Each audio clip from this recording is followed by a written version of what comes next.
Good morning, very distinguished royal fathers. Good morning and welcome to this second edition of the HYPREP Stakeholders Forum to brief the Ogoni people and indeed Nigerians on the progress made so far on the cleanup of Ogoni land. We want to sincerely apologize for starting the event slightly behind schedule, but we do assure you that we will do it quickly so that we can disperse for other duties and engagements we will have on hand today. Permit me to recognize some dignitaries in the house, but I can also assure you that this house is packed with dignitaries for which we will not be able to recognize every one of us, not because you are not so important, but because of time. My name is Bo Barinafo, and I have my colleague with me here, working with me. My name is Vivian Douglas, and you're all welcome. All right.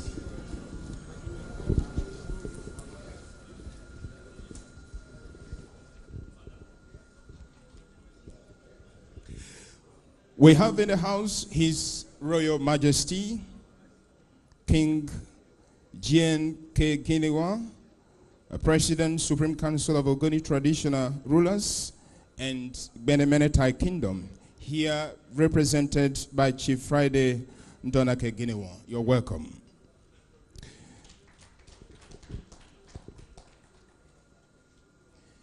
We also have in the house the Senator representing River Southeast, Senator Magnus Abe, here represented by the former Commissioner for Culture in River States, Marcus Ney. You're welcome, sir. Okay, we also have Honorable Friday Nki, who is representing Kana Constituency 2, River State House of Assembly. You're welcome. And the house is Honorable Dr. Barinadan Pigi, the member representing Tai Oyibo Eleme Federal House of Representatives. Welcome, sir. And of course, we also have Professor B.B. Fake, who is the former Vice Chancellor, River State University of Science and Technology. Welcome. In the house is Honorable Matthew Dike, member, River State House of Assembly. Welcome, sir. And we also have His Royal Majesty, King M.S.H. Eguru, who is the Benemene Ken Kana, Chairman Kana, recognized as the traditional rulers. Good to have you here, sir. Dr. Peter Mede is in the house. He is the President Kagote and board member HYPREP. Welcome, sir. We also have the Right Reverend Moses Okate. He is the General Overseer, Commonwealth Covenant Church, Alode Eleme. Welcome, sir. And the house is Chief Nwokolo Dingba Nte. Welcome, sir. We also have the President General, Eleme General Assembly, Chief Elder Israel Abe.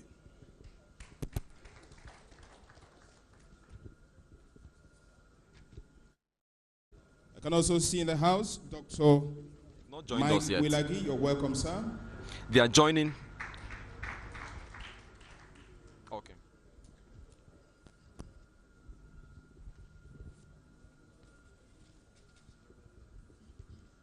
Right, we will be doing other introduction, but permit me to recognize the Berimene of Gokana Kingdom, His Royal Majesty, Festus Bagia. Welcome, sir. Okay, we also have Dr. Ogoni, representing Chief E.K. Clark. Welcome, sir. Also in the house is Chief D.K. Badom. Welcome, sir. All right, other introduction we will do as we continue, but let's rise to take the national anthem. While we rise to take the national anthem, after the national anthem, we're also going to take the national prayer. So please kindly watch the monitor so you can join in the national prayer, or we all can join in the national prayer. Thank you.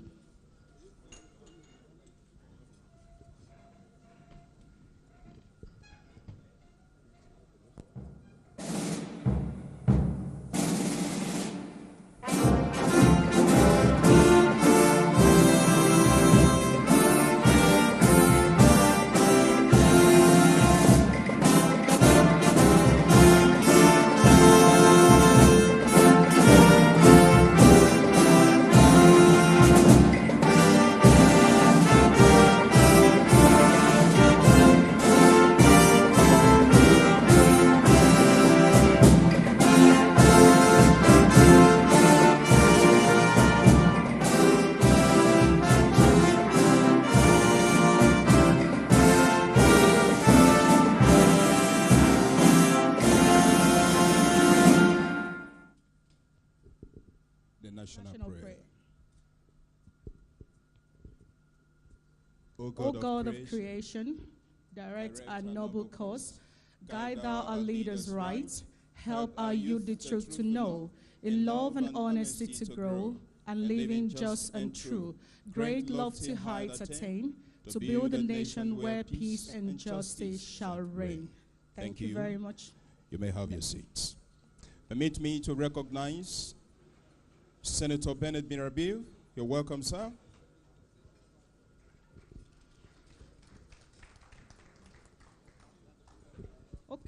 Okay, we want to quickly get straight to the first, or the number 3 item on the agenda, which is a welcome address by the Honorable Minister for Environment, who is ably represented by Dr.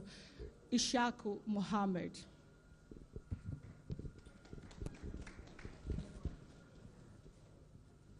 Please, a round of applause for him as he makes his way to the podium.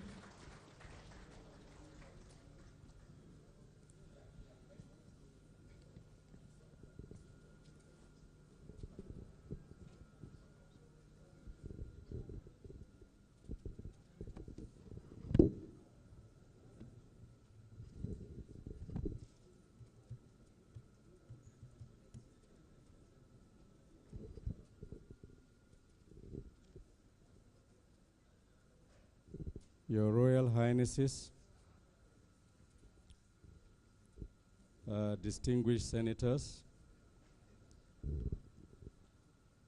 other stakeholders, and all protocols duly and faithfully observed. I am Dr. Ishaku Mohammed. I've been directed to represent the Honorable Minister of State for Environment, who also is the chair of the Governing Council of HYPREP. He actually would have loved to be here, but just yesterday morning, he was directed by the Vice President to join him in Lagos to the commissioning of the Climate Innovation Center, which is about the same time this morning. So he sincerely conveys his apologies to all stakeholders of Ogoni land. So, as is usual in such, I will just dive into what he has asked me to read on his behalf right now. Remarks by the Honorable Minister of State for Environment and Chairman of the HYPREP Governing Council on the occasion of the 2nd edition of the HYPREP Stakeholders Forum on the cleanup of Ogoni land. Protocols. I wish to warmly welcome you to this Stakeholder Forum to brief you, our esteemed partners in progress. It is the 2nd stakeholders meeting on implementation of the United Nations Environmental Program report on the cleanup of Ogoni land. Now, this particular journey began in way back 2009 when the then federal government authorized UNEP to carry out an environmental assessment program on pollution in Ogoni land. but it wasn't up until June 2016 when this particular project, implementation of the report, that is, was flagged off by the incumbent federal government all the way in Bodo community, Gokana local government area of Rivers State. Now, since then, so much has been said, so much has been done. This particular stakeholders program will offer persons who are gathered here, environmentalists, traditional rulers, and environmental activists, to take stock of the process so far, celebrate their successes, and make improvements where necessary. The first of this kind of meeting was held in December 2017, when stakeholders also converged at this same venue to take stock of their efforts in the last 1 year between 2016 and 2017. Well, here we are at the Atlantic Hall of Hotel Presidential here. The program has started. I'll leave you now to enjoy the discussions and deliberations here. Loss of hope in the cleanup of Ogoni land due to a prolonged and inexplicable delay in the implementation of the HYPREP report. At commencement, therefore, there was the need to embark on a series of community sensitizations to rebuild the hope and confidence of the people in the entire exercise. Accordingly, the Project Coordination Office was therefore directed to continuously engage with key stakeholders, including leadership of impacted communities, other Ogoni stakeholders, and ex-artisanal refiners. We deployed the platforms of town hall meetings and mass media campaigns in order to achieve these objectives. As some of you are aware, sensitization of impacted communities was followed closely by the training of technical assistants, who were all Ogoni young graduates in environmental sciences. This is with the expectation that they will serve as an additional layer of feedback for HYPREP on sites where remediation is to take place. On successful completion of their training, they were allotted sites to observe demonstration companies that came to showcase their remediation technologies at no cost to HYPREP. At this point, it is important to stress that companies that participated in the demonstration exercise did so with the full understanding that it will not confer any advantage to them in the bidding for remediation. Furthermore, conscious of the earnest expectations of the Ogoni people in the area of health impact study, as one of the recommendations contained in the HYPREP report, we had to carry out a medical outreach to the 4 local government areas of Ogoni land as a preliminary step towards the implementation of health impact study by gathering initial data for the exercise. Thus far, 2 missions have been successfully undertaken to date. The first was in December 2017, and the second in April 2018. Cumulatively, 216,000 persons with various ailments were attended to and 300 surgeries undertaken. Permit me to go off script here. The opportunities provided by the medical outreach enabled that the critical samples that will enable analysis to determine linkage with impaction and the health status of the community is what the overall goal is. And currently, the analysis of the results of some of the samples that were taken is ongoing. This will ensure that when you deploy health interventions, they will be targeted at specific health issues that have been clearly, scientifically, and clinically defined. As you are all aware, the procurement process for the cleanup was kick-started on 2nd April 2018 via advertisement in foreign and local dailies for bids from companies for pre-qualification for remediation of impacted sites in Ogoni. The bids were opened on the 30th of April, and the names of pre-qualified companies published on the HYPREP website, www.hyprep.gov.ng. Cleanup. In addition, advertisement has been made to enable competent companies that will provide portable water and training of women and youth in alternative livelihood sources to respond. The procurement processes are currently ongoing, and as I am aware, the